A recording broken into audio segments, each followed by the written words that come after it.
अशोक जी, आज पूर्णिमा का दिन है। चंद्रग्रहण लगने वाला है। आप चंद्रग्रहण के बारे में कुछ बताइए।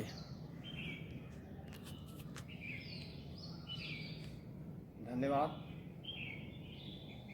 भारत का ये 2021 में पहला चंद्र ग्रहण है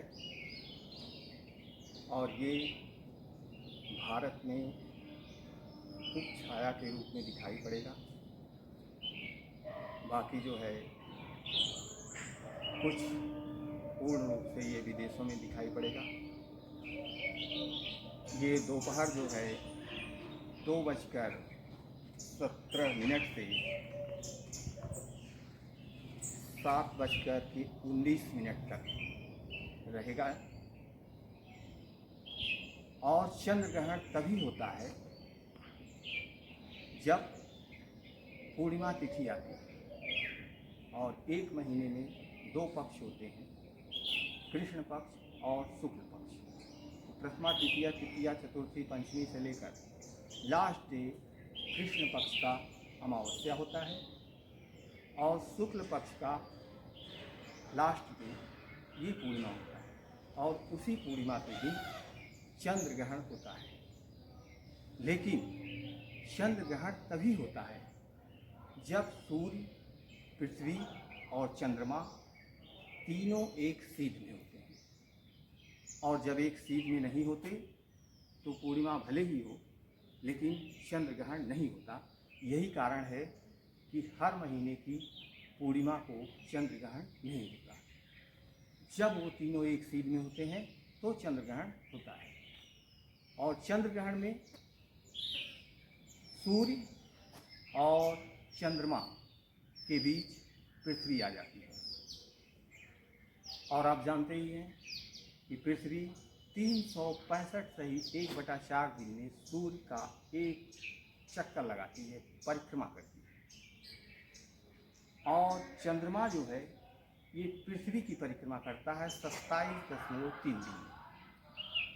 उस परिक्रमा के दौरान जब पृथ्वी सूर्य और चंद्रमा के बीच में आ जाती है तब चंद्र ग्रहण होता है, क्योंकि पृथ्वी की छाया चंद्रमा को ढक लेती है और ये पूर्णिमा को ही होता है।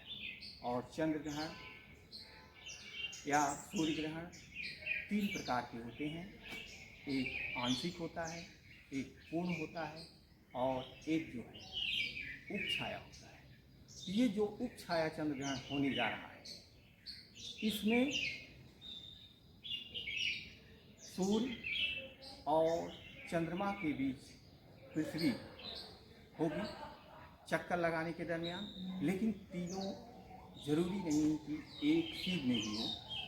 उसमें क्या होगा कि पृथ्वी के बाहरी भाग की छाया चंद्रमा पर पड़ेगी, जिससे चंद्रमा का हिस्सा धुंधला दिखाई पड़ेगा और इसलिए उप छाया चंद्र ग्रहण होगा।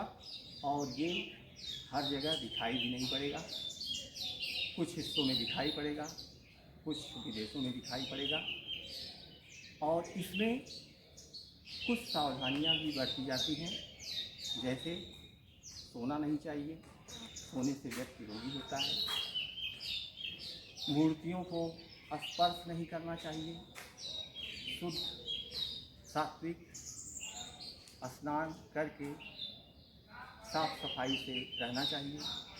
भोजन को ढक देना चाहिए, उसमें तुलसी के पत्ते डाल देना चाहिए। और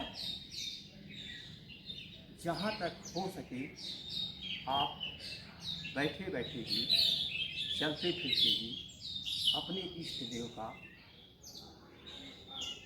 स्तुति करें, मन ही मन याद करें। किसी भी देवी देवता, भोलेनाथ, कृष्ण भगवान